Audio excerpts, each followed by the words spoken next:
Hello, bienvenue dans cette nouvelle vidéo. J'avais envie de vous partager une réflexion que j'ai eue suite au visionnage d'un film. Car oui, les films, ça permet d'avoir comme ça un référentiel commun pour partager des réflexions, des idées, des prises de conscience. Et cette réflexion touche à est-ce que le féminisme tel qu'il est véhiculé aujourd'hui par les médias, la place qu'il prend, surtout en Occident, et la culture, finalement, n'est-il pas en train de nous animaliser? Et notamment les hommes, mais aussi les femmes, et comme si c'était quelque part un piège qui se refermait sur l'intention de base, qui était de libérer les femmes. Et ben, j'ai l'impression qu'aujourd'hui c'est tout l'inverse. Ça enferme et les femmes et les hommes dans une forme d'animalité, alors que le propre de l'homme, justement, dans son évolution, dans ce grand dessin de son évolution intérieure, et ça on le voit à travers tous les récits mythologiques, le propre, si on regarde rien que d'un point de vue de la conscience, l'évolution de l'homme, il est amené et invité à sortir de son animalité, de son horizontalité, pour, sur ses deux pieds, se verticaliser vers son origine divine, son origine, même si on parle que d'un point de vue, si on est un peu frileux avec le mot divin, eh bien l'homme est relié à bien plus grand que le point de vue terrestre. Il est relié au cosmos tout entier, et ça on peut le voir d'un point de vue scientifique, rien qu'en prenant la composition des atomes, tout ça, et bien on le retrouve dans l'univers et on voit cette union qu'on a tendance à oublier et qu'on a tendance à faire oublier à l'homme pour l'enfermer comme ça dans un récit de son animalité et finalement l'enfermer dans une limitation de ce qu'il est. Et donc cette réflexion m'est venue en regardant le film Pauvre créature. Donc c'est un film qui est sorti, je crois, en 2023. Et c'est une sorte de Frankenstein moderne avec comme personnage principal Emma Watson. Donc c'est une Frankenstein femme. Et on va dire que le film en tant que tel pourrait être ok. Sauf que le problème, c'est que ce film a la prétention, et c'est vendu de la sorte dans tous les médias comme un film féministe, là pour libérer la femme. En gros, le pitch, c'est qu'est-ce qui se passe si une femme, dans son corps adulte, recommençait tout à zéro et était complètement libérée des injonctions du patriarcat et de toute pudeur. Qu'est-ce qu'elle libérerait en fait? Qu'est-ce qu'elle deviendrait? Et donc c'est vraiment présenté avec ce propos féministe, libérateur, abat le patriarcat. Donc voilà, ce film a vraiment cette prétention.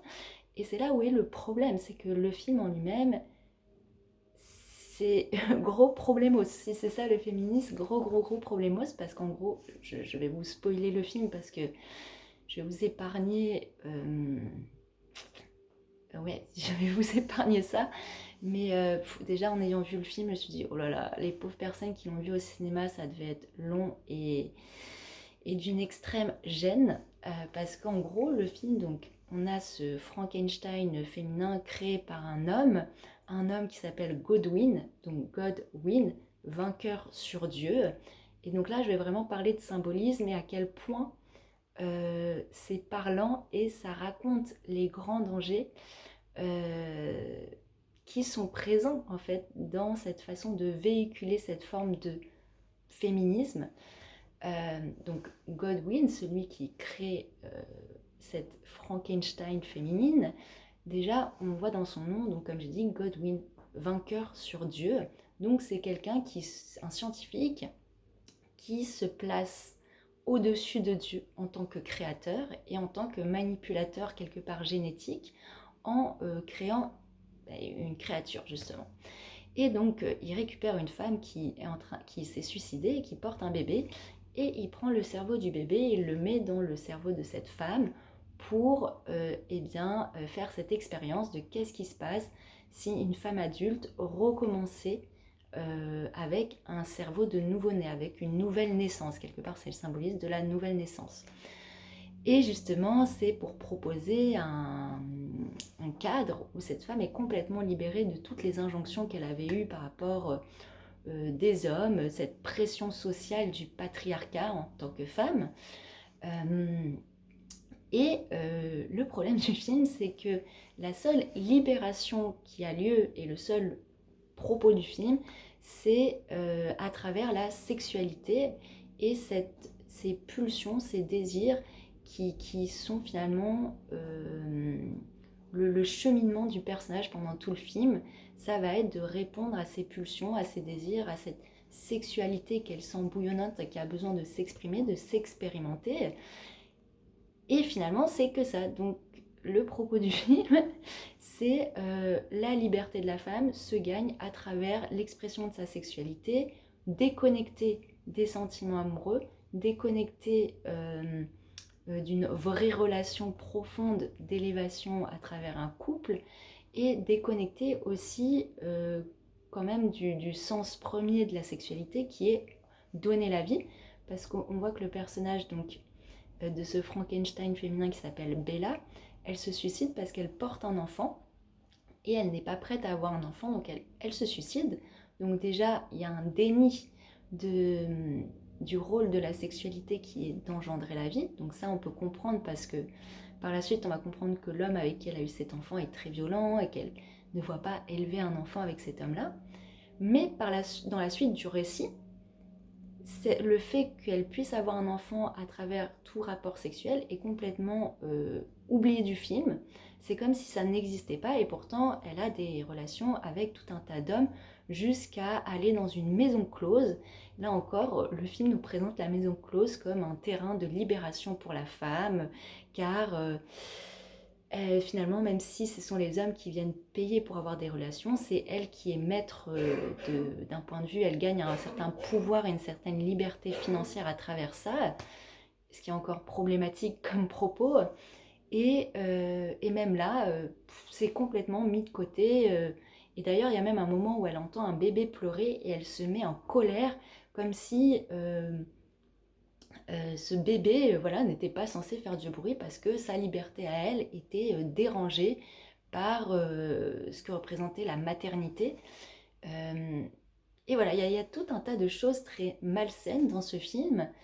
Et jusqu'à la scène finale, donc je vais vous spoiler la fin, qui pour moi met très bien en lumière cette animalisation à travers cette nouvelle forme de féminisme, qui est donc Bella, avant d'être récupérée par Godwin, par ce scientifique, elle est avec un homme très violent, donc qui à la fin du film ressurgit de nulle part et la récupère et le ramène dans cette demeure qui fait penser un peu à Barbe Bleue, où il veut la garder captive en l'excisant et parce qu'en fait il condamne cette liberté sexuelle qu'elle a gagnée. Et à la fin, Bella, finalement, l'assomme violemment, il me semble, ou lui tire un coup de feu, je sais plus, mais en gros le neutralise, le récupère, mais Bella n'est pas qu'une femme qui vit à travers sa sexualité. Non, heureusement, le film offre une autre ouverture pour la femme, une autre forme de réalisation qui est de devenir une grande scientifique comme son papa d'adoption Godwin, en récupérant donc son ancien mari qui était toute la représentation malsaine du patriarcat, toute cette oppression. Et elle va devenir donc cette scientifique qui va transformer cet homme en chèvre. Donc la scène finale, c'est Bella assise sur une sorte de transat avec l'amie qu'elle s'est faite en maison close, et avec qui elle avait d'ailleurs eu des rapports sexuels et eu cette complicité féminine. Donc elles sont toutes les deux sur des transats avec un petit verre au même niveau en fait, comme si, un peu comme s'il y avait elles avaient mis leur couronne de reine, et ça y est, elles étaient sur leur trône dans leur royaume, où donc le mari très gentil que Bella s'est fait, lui est sur le côté, un peu comme un figurant quelque part. Et on a cet ancien mari qui est transformé en chef de façon très... s'il devient une créature en fait. Et il broute l'herbe comme ça. Et on se dit, ok, donc la fin du film, c'est ça, le message du féminisme moderne, c'est animaliser l'homme dans ce qu'il a de plus horrible, c'est-à-dire témoigner de ce qu'il y a comme déviance d'un point de vue de l'homme dans son animalité dans le monde, et au lieu de contribuer à élever ça à un autre degré de conscience, eh bien c'est justement l'enfermer encore plus dans cette animalité, le réduire à ça, et empêcher toute élévation de conscience et toute élévation complémentaire entre les hommes et les femmes. Et il y a comme ça ce rapport de domination qui est en train de s'inverser et qui est tout aussi malsain que la domination masculine à travers le patriarcat.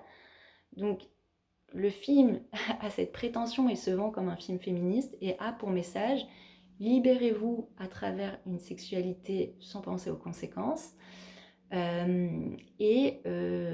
Tout ce que vous pouvez voir comme déviance malsaine à travers une masculinité oppressante, eh bien, au lieu de contribuer à élever cette conscience pour élever l'homme et la femme dans cette conscience divine verticalisée, eh bien, enfermez-la encore plus dans son horizontalité en réduisant l'homme dans ce mal. Et là, le mot mal masculin prend aussi tout son sens. Et d'ailleurs, la représentation de la chèvre à la fin n'est pas un hasard, parce que cette représentation de la chèvre, on la trouve dans le symbolisme à travers notamment le satanisme. Et le satanisme, en fait, c'est la mise en avant de cet égoïsme libertaire où en fait, dans le satanisme, il y a cette vision d'un Dieu qui punit, un Dieu qui ne serait pas juste, car il irait à l'encontre des désirs finalement égotiques de l'humain, parce que c'est une vision à travers l'ego, le satanisme, puisqu'il préconise une liberté euh, de cet ego à travers les pulsions, les désirs, en étant tout à fait déconnecté de l'écosystème d'amour divin dans lequel on vit. C'est un peu comme si ouais, il y avait cette déconnexion. Le film, à travers cette dernière scène et cette chèvre, pour moi, fait un peu écho à ça. C'est-à-dire que Bella, depuis le début, elle suit que ses propres désirs et elle ne se pose pas la question du mal qu'elle peut faire autour d'elle. Et elle contribue à enfermer les hommes qui l'entourent dans dans ces chakras du bas. Pour moi, je vois vraiment ça. Tout le film, c'est l'enfermement dans les chakras du bas et la coupure totale avec le cœur, avec cette élévation par le cœur, cette élévation aussi beaucoup plus consciente des choses. Et c'est un peu ce qui est en train d'être véhiculé aussi dans la société dans un plus grand, d'un point de vue plus large.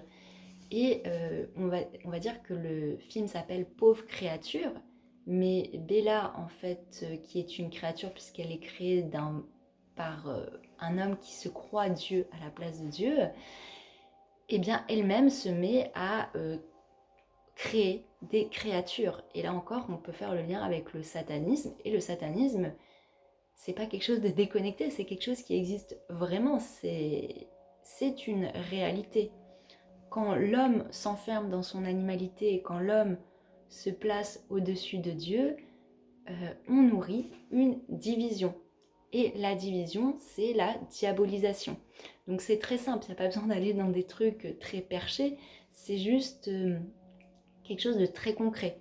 Quand on se sépare de notre essence, de notre présence divine intérieure, de notre conscience tout simplement, de notre cœur, et qu'on va dans des dissonances, on se dissocie à travers les pulsions égotiques et cette satisfaction personnelle qui ne concerne que nous-mêmes, et qu'on se déconnecte de ce grand écosystème qui nous relie en tant qu'êtres humains les uns des autres et au grand écosystème de la nature du cosmos.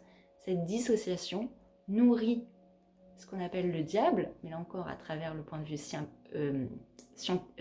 symbolique, et nourrit la bête, parce que du coup on va s'enfermer, donc on va devenir esclave de ses désirs, de ses pulsions, et cet esclavage va nous mettre comme à quatre pattes avec un collier autour du cou, voilà, c'est un peu cette métaphore, et va nous emprisonner là-dedans, alors que la libération est de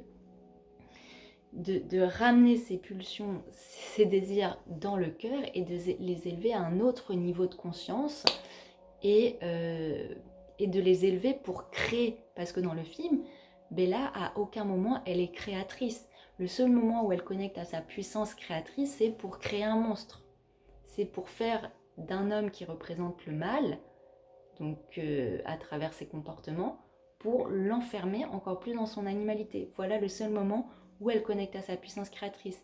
Et c'est très dangereux si aujourd'hui le féminisme, son message, c'est connectez-vous à votre puissance créatrice pour animaliser le monde et enfanter le monde d'animaux.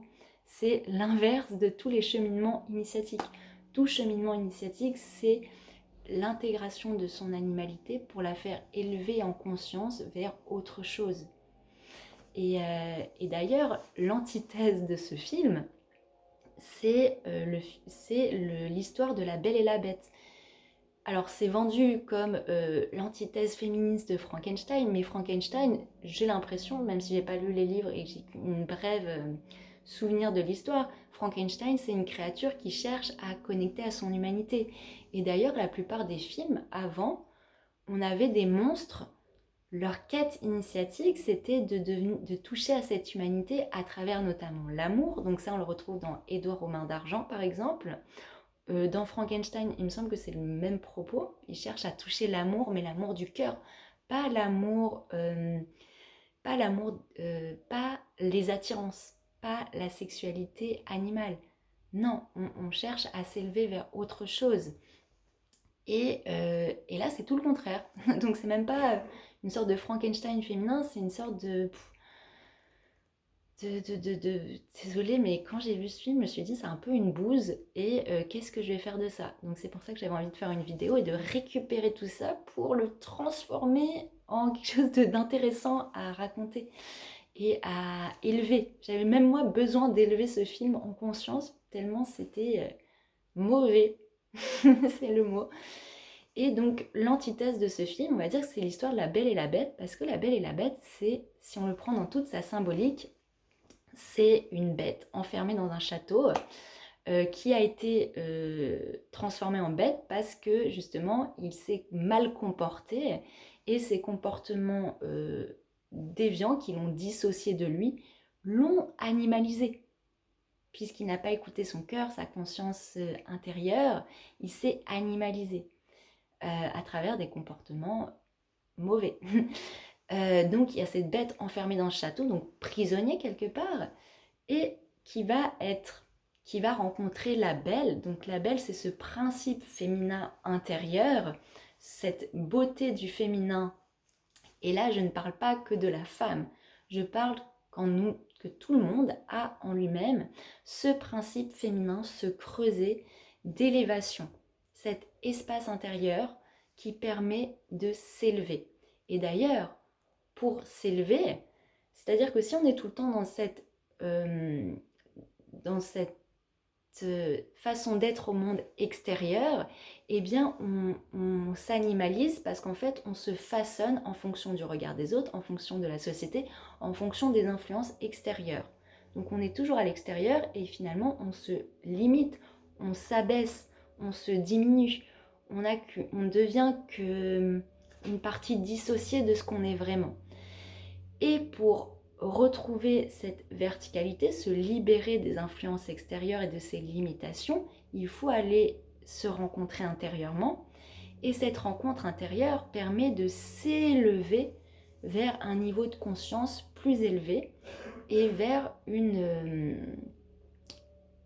rencontre de soi-même qui nous élève et qui nous permet d'être vraiment en fait nous-mêmes, d'être vraiment alignés à cette présence. Et c'est cette union alchimique qu'on retrouve en alchimie, mais dans tout enseignement alchimique, entre notre partie masculine et notre intériorité féminine qui permet les noces alchimiques, cette réunion intérieure, cette complémentarité qui ensuite s'exprime dans la société à travers les hommes, à travers les femmes, à travers nos relations. Et la belle et la bête, c'est ça. C'est cette bête qui est enfermée, piégée dans son animalité, qui va rencontrer une belle, qui va, en fait, la bête invite la belle dans son château, dans son royaume. Et cette rencontre de la belle, en fait, la belle, elle va pas voir la bête comme une bête. Elle va voir dans la bête quelque chose de plus profond, quelque chose de plus beau, quelque chose qui n'est pas exprimé à travers son extériorité, à travers son apparence. Elle va pas se laisser berner par l'extérieur, par le monde des apparences. Elle va être touchée dans le cœur, dans l'essence qu'est la bête, puisqu'à la base, la bête, c'est un prince. La belle, comme elle est cette dimension intérieure, l'intérieur est inspiré, l'intérieur c'est l'intuition, et la belle, ça va être cette intuition du prince qui existe dans la bête.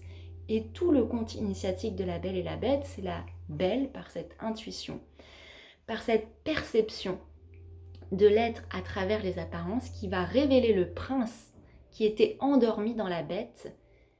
Et justement, elle va mettre en beauté, elle va révéler, elle va être on l'appelle la belle parce qu'elle est ce miroir de beauté en termes de vertu et non pas physique. Notamment, on ne parle pas de beauté dans les apparences, on parle de beauté du cœur, de beauté à travers les vertus de l'être.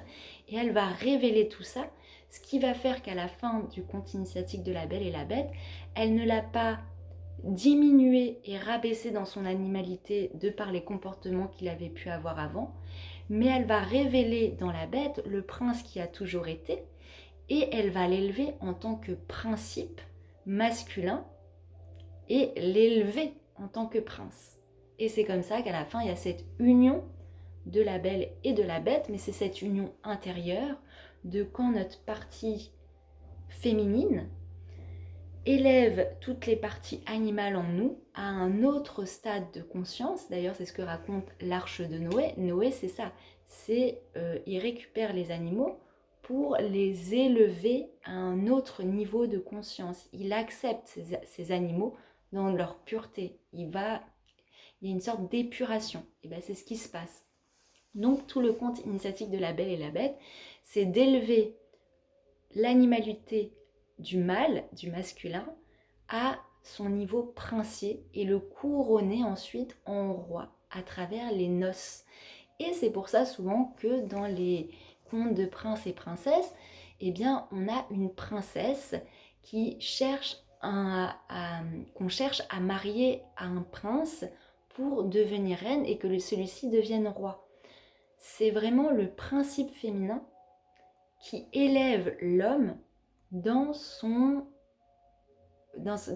côté princier, qui permet de le verticaliser. Et ça, c'est quelque chose qui se passe en nous-mêmes, et c'est quelque chose aussi qui est important dans notre société, qu'aujourd'hui, les femmes soient invitées à reconnaître quelque part ce pouvoir, mais que les hommes reconnaissent aussi cette dimension féminine en eux pour élever leur animalité vers autre chose. Et ça, c'est quelque chose auquel les hommes sont invités dans leur propre initiation intérieure, et c'est quelque chose que les femmes sont invitées dans leur façon de percevoir les hommes. Donc c'est pour ça que c'est important aujourd'hui de dénoncer en effet tous les comportements déviants liés à des hommes, une sorte de patriarcat en effet qui nourrit l'animalité chez les hommes, mais chez les femmes aussi, parce qu'en fait, la réponse du féminisme aujourd'hui n'est rien d'autre qu'une réponse extrême au patriarcat, c'est-à-dire quelque chose de dissocié. En fait, aujourd'hui, le problème de la manipulation aujourd'hui, c'est qu'on va priver les gens de quelque chose, et ces gens-là, ils ont l'impression que pour se libérer, pour être accomplis, être enfin libre, il faut aller du coup dans ce qu'on les a privés. C'est-à-dire, par exemple, je sais pas, on va priver les gens d'une sexualité, et pour se libérer, ils ont l'impression que pour être libre, il faut aller dans cette sexualité à fond et dans l'extrême. En fait, on va priver les gens de quelque chose, et au lieu que ces gens conscientisent et épurent ce dont on les prive dans une rencontre intérieure, dans une libération intérieure, ils vont se sentir tellement privés, emprisonnés, qu'ils vont comme exploser, se dissocier d'eux-mêmes en pensant que la liberté est dans l'inverse. Et d'ailleurs, ça se passe notamment avec Dieu, par exemple. On a sali le nom de Dieu, déconnecté les gens de Dieu, au point que les gens ne savent même plus ce que ça veut dire et ce que ça résonne, enfin ne sentent plus cette résonance intérieure. Et ils ont l'impression que pour se libérer, être enfin libre, il faut rejeter Dieu et donc aller dans l'opposé en se libérant à travers par exemple l'athéisme. Sauf que la vraie libération, elle est dans l'épuration intérieure et dans cette rencontre intérieure de qu'est-ce que ça veut dire vraiment. Donc le féminisme aujourd'hui, et même quand on parle, je ne sais pas, d'hommes déconstruits, que la nouvelle norme en tant qu'homme libéré du patriarcat, c'est être un homme déconstruit, et bien au lieu d'épurer tout ce que la société, tout ce qui a été mis sur le terme de patriarche, de père, d'homme comme quelque chose de malsain, au lieu d'élever toute cette animalité qui les enferme vers un autre niveau de conscience, au lieu de passer par ce stade d'épuration, c'est non, on va dans l'inverse. On va dans une forme de dualité, donc dans une forme de dissociation. Et c'est comme ça finalement que le diable fait son œuvre, en poussant les gens à faire leur propre choix, mais à travers une dissociation qu'ils choisissent eux-mêmes parce qu'ils pensent à ce moment-là se libérer, mais c'est qu'une illusion de liberté extérieure qui va nous emprisonner dans autre chose. Je ne sais pas si j'ai été très claire, mais par exemple ce terme d'homme déconstruit, c'est quand même problématique. Est-ce que les femmes, quand elles se sont libérées, est-ce qu'elles ont employé le terme de femme déconstruite ? Je pense que si à l'époque on avait mis dans la tête des femmes le mot femme déconstruite, ça fait quand même très péjoratif. On a besoin de femmes construites. On a besoin de remettre des bases solides, des bases justement verticales, pas qui vont à l'horizontale et qui penchent et qui à un moment s'effondrent. Donc parler d'hommes déconstruits pour parler de la nouvelle norme, pour être au monde en accord avec le féminisme tel qu'il existe aujourd'hui, tel qu'il est véhiculé, c'est problématique.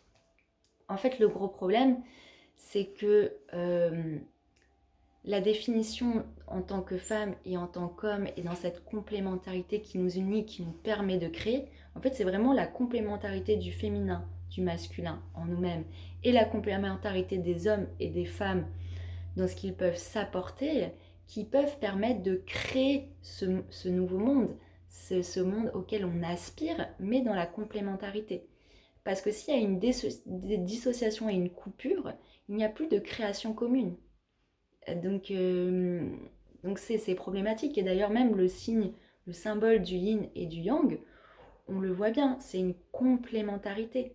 Et on voit que dans le féminin, dans le yin, il y a du masculin, une essence yang masculine, et dans ce masculin yang, il y a une essence féminine qui ne vient pas s'égaliser, être dans une égalité parfaite, mais dans une complémentarité. C'est là où il y a moins de yin, le yang vient compléter, et là où il y a moins de yang, le yin vient compléter. Et c'est ça qui manque aujourd'hui au discours féministe et qui est proposé. C'est en fait, il y a comme une volonté d'inverser les rôles, mais en inversant, en fait, on fait que nourrir le problème de domination qui ne fait que changer finalement de costume, et on nourrit tout le temps une domination d'un sexe sur l'autre. Et c'est finalement le gros problème, et le gros problème de ce film dont je vous parle, qui ne cherche pas à élever l'homme et à élever l'humanité dans une conscience supérieure, une conscience divine, puisqu'on voit que l'évolution de l'homme, elle va vers ça quoi qu'il arrive, que ce soit, comme j'ai dit, à travers les récits mythologiques. On le voit bien à travers le récit d'Ulysse. Ulysse, c'est justement la libération de l'animalité. À chaque fois, il est confronté à tout un chemin initiatique à travers des épreuves, à travers des rencontres d'animaux. Et le principe même de ce récit, c'est comment l'homme se libère de son animalité ou l'intègre et la fait évoluer à un autre niveau de conscience et ne s'enferme pas dedans. On le voit à travers, je sais pas, le Minotaure. Heureusement que Ulysse soit il se perd dans ce labyrinthe horizontal qui l'enferme dans son animalité, comme j'ai dit, parce que le labyrinthe, on est tout le temps dans cet animal à quatre pattes qui ne voit que l'horizon et qui se perd là-dedans. Soit Ulysse se libère de ça et élève son regard au-dessus pour trouver cette sortie qui est intérieure. Et on élève le regard pour enfin voir où est la sortie, parce que quand on est dans le labyrinthe, on est perdu, mais quand on élève son regard au-dessus du labyrinthe, on voit où est la sortie. Et d'un coup, c'est beaucoup plus simple. Et d'ailleurs, il y a aussi cette scène dans le récit d'Ulysse, où il y a cette rencontre avec les sirènes. Donc les sirènes, c'est quand même cette part féminine encore animale, encore noyée dans ces eaux émotionnelles animales, qui entraîne les hommes dans les abysses, dans les bas-fonds finalement dans cette animalité intérieure, et qui par la séduction, par l'attirance, mais l'attirance dans cette animalité encore. Je répète beaucoup ce mot, mais c'est le sujet de la vidéo. Et Ulysse justement ne cède pas à ça, parce que lui, depuis le début, il est en lien avec Pénélope. Pénélope, c'est ce symbolisme de ce féminin intérieur qui élève, de cet amour, de cette union entre le masculin et le féminin, qui n'est pas dans l'attirance donc animale, dans ce rapport d'une sexualité animale qui est juste là pour combler des désirs, des pulsions, mais qui va bien au-delà. C'est cet amour du cœur qui est relié à travers l'espace et le temps. Et Pénélope, c'est justement ce fil qui le tire, et qui, comme Ulysse est connecté à Pénélope, et c'est dans son cœur qu'il va la retrouver, mais c'est être relié à ce principe féminin intérieur, encore une fois. Ulysse, c'est tout ce chemin, ne pas se laisser happer par l'extérieur qui va nous piéger, nous enfermer et nous dissocier de nous-mêmes, mais c'est ce chemin vers Pénélope, vers cette dimension féminine intérieure qui nous élève et qui nous permet finalement d'être un peu comme les plantes. Quand on met une tige pour que les plantes elles poussent vers le haut, et bien le féminin, cette rencontre avec le féminin, et finalement la femme a ce rôle qui verticalise l'homme pour qu'il puisse s'élever. Et ça, donc, on le voit dans le récit d'Ulysse, mais on le voit aussi à travers, d'un point de vue très scientifique, et très à travers les organes sexuels. C'est-à-dire que le sexe de l'homme, quand il est face à une femme et qui rentre dans une relation sexuelle d'amour, qui pourrait avoir comme but d'engendrer la vie, donc de créer, eh bien le sexe masculin, qu'est-ce qu'il fait? Il s'élève. Donc en présence de la femme, il y a quelque chose de chimique, d'anthologique, de primordial, qui est que l'homme, quand il est dans cette présence du féminin, eh bien il y a une élévation qui a lieu. Donc soit cette élévation est rabaissée dans son animalité et enfermée, et finalement devient un piège autant pour les hommes que pour les femmes, soit elle est élevée à un autre niveau, et c'est d'ailleurs pour ça qu'on a cet archétype de la muse. La muse, c'est ce féminin qui vient fertiliser les artistes, qui vient élever cette énergie sexuelle créatrice de l'artiste à un autre niveau, qui n'est pas consommé dans la sexualité, mais qui va être récupéré et élevé dans le cœur, dans la conscience, pour ouvrir à la création et à l'inspiration. Et c'est pour ça que beaucoup d'hommes artistes avaient des femmes, notamment on voit beaucoup ces peintres qui peignaient des femmes nues, mais pas dans une dimension de les sexualiser, mais dans une dimension d'élever les regards des hommes vers la beauté, vers la création, pour créer dans le monde cette beauté et élever ce regard animal qui voudrait posséder, avoir pour lui, et bien ne plus chercher à posséder comme un carnassier finalement, mais chercher à être inspiré. Ne plus posséder, mais chercher à être inspiré et être fertilisé par ce féminin. Et du coup, à travers l'histoire, comme j'ai dit, c'est comme ça qu'on retrouve énormément cet archétype de la muse. Mais encore une fois, c'est quelque chose qui est à la fois extérieur, qu'on peut voir dans l'histoire d'un point de vue extérieur, puisque l'extérieur est le reflet eh bien d'énergie en fait. Sauf que quand les énergies sont salies, c'est comme ça qu'aujourd'hui on se retrouve avec un féminisme qui prône une libération de la femme, notamment à travers cette libération du corps, libération sexuelle, mais qui n'élève en rien la conscience ni des hommes ni des femmes qui le pratiquent. Et d'ailleurs le film, si aujourd'hui il était dans... Parce que je crois que le film, c'est un peu dans les temps victoriens, enfin même si l'univers est très différent, mais on sent que c'est voilà, dans un temps un peu plus ancien. Et bien, aujourd'hui, le personnage de Bella, en fait, elle aurait aucun problème de dire qu'elle se libère en étant sur OnlyFans ou en vendant son corps comme ça et en disant que non, mais c'est une sorte de libération de la femme. Désolée, mais non, ça ne libère en rien le monde et ça ne fait que... en fait, ça ne fait que créer une involution. En fait, c'est ça, c'est et pour les hommes et pour les femmes. Parce que les femmes, si elles ne proposent plus que ça d'elles-mêmes en tant que liberté d'elles-mêmes, c'est-à-dire qu'elles condamnent les hommes à ne percevoir la femme qu'à travers ça aussi. Et c'est très dangereux. Donc en fait, on est tous responsables. Pour moi, le féminisme, en fait, ça ne devrait même pas être une question de féminisme, mais d'humanisme. Qu'est-ce qu'on a envie de construire en tant qu'hommes et femmes, main dans la main, à travers nos complémentarités et à travers aussi l'essence primordiale de notre propre nature. Révéler la nature du féminin et du masculin dans ce qu'il propose et dans ce qu'il représente, dans sa complémentarité, et non pas, comme je dis, donc comment je peux être plus au-dessus, et parce que ça peut nourrir finalement cette domination, mais à un autre niveau aujourd'hui. C'est comme ça qu'on a des cycles de matriarcat, patriarcat, matriarcat, patriarcat, et que ça ne cesse jamais, et que ça ne fait que enfermer et piéger les gens là-dedans. Et d'ailleurs, comme j'ai dit, la plupart des récits mythologiques ou anciens qui avaient quand même pour voilà, cette dimension d'élever l'homme au-delà de ses conditionnements, de ses pulsions, avaient ces récits d'élévation intérieure. Et aujourd'hui, c'est pas du tout ce qu'on prône dans la société. C'est plutôt on va dans cette...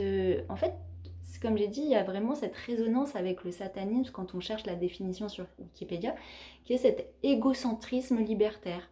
C'est-à-dire, on pense qu'à sa propre petite liberté individuelle, sans penser aux conséquences. Sans penser aux conséquences que la sexualité peut engendrer un enfant, sans penser aux conséquences que faire le choix de suivre ses pulsions animales et très égocentriques, et bien finalement ça peut faire du mal aux autres. Et d'ailleurs, le principe de la société capitalisme telle qu'elle existe, c'est ça. C'est avoir le plus possible pour soi, pour protéger son petit ego, valoriser son petit ego, pour mieux se sentir au-dessus des autres et avoir plus que les autres pour se sécuriser. En fait, il y a cette forme de sécuriser son ego. Et finalement, le féminisme tel qu'il est présenté aujourd'hui, c'est comme ça, sécuriser l'ego au lieu d'épurer tout ce qu'on a pu entacher sur la perception de la femme, sur ce qu'est la femme, au lieu de la libérer et de s'épurer intérieurement de tout ça, eh bien ça va être renforcer son ego à travers un nouveau personnage qui va dans l'opposé total du principe féminin. Et j'avais envie de finir cette vidéo qui commence à être un peu longue. Il y a dans l'œuvre de Wolfgang Goethe, j'espère que je le prononce bien, je l'avais noté sur mon ordi, dans la pièce de Faust. Voilà, dans la pièce de Faust, eh bien, on a une des dernières phrases qui est le principe féminin élève. Alors attendez, je vérifie parce que comme je fais de tête. L'éternel féminin nous élève. Voilà, c'est ça. C'est dans la pièce dans le dernier vers de la pièce du second Faust, donc Faust 2, de Johann Wolfgang von Goethe, durant laquelle, eh bien, en fait, Méphistophélès, si je le prononce bien, qui représente un peu le diable, on va dire, eh bien, veut prendre l'âme de Faust, mais celui-ci n'est pas damné, donc il n'est pas condamné dans les enfers, dans cette dissociation du même, par le diable, mais il est sauvé grâce aux prières de Marguerite. Donc Marguerite, c'est cette fleur. La fleur, c'est vraiment, elle est dans sa verticalité, la fleur, puisqu'elle s'ouvre vers les cieux, elle s'ouvre vers le soleil, elle s'ouvre vers le haut. C'est l'ouverture du chakra couronne, cette ouverture de conscience. Donc Marguerite, grâce à ses prières, donc prier, c'est faire descendre cette reliance à plus haut, ici dans le présent, dans la terre, jusqu'en bas, pour l'offrir. On fait descendre pour offrir au monde horizontal. Donc on passe du vertical, on est dans cette reliance verticale, pour l'offrir dans tout ce qui nous entoure, dans ce monde horizontal. Et donc, elle va sauver Faust, et Faust dit cette phrase, « L'éternel féminin nous élève ». Et cette phrase est vraie, et en fait, Marguerite, elle sauve Faust de l'emprise du diable. Et là encore, c'est l'antithèse de ce film qui se veut féministe. Pour moi, le vrai féminisme, c'est cette conscience du féminin, de cette verticalité intérieure en tant qu'être. En tant qu'être, là je parle pour les hommes et pour les femmes, conscience de ce féminin intérieur qui nous élève vers les cieux et qui est cette fleur ouverte qui à la fois offre son parfum mais reçoit aussi toute cette nourriture du soleil, cette nourriture pour se nourrir et offrir ce parfum à tout ce qui l'entoure et qui nous élève intérieurement, et du coup elle sauve Faust qui est emprisonné par le diable, qui a vendu son âme au diable, donc qui était enfermé dans cette diabolisation, dans cette division intérieure, dans cette animalité, et elle, c'est comme si elle le rassemblait, elle le sauvait par ses prières, elle élevait tout ça.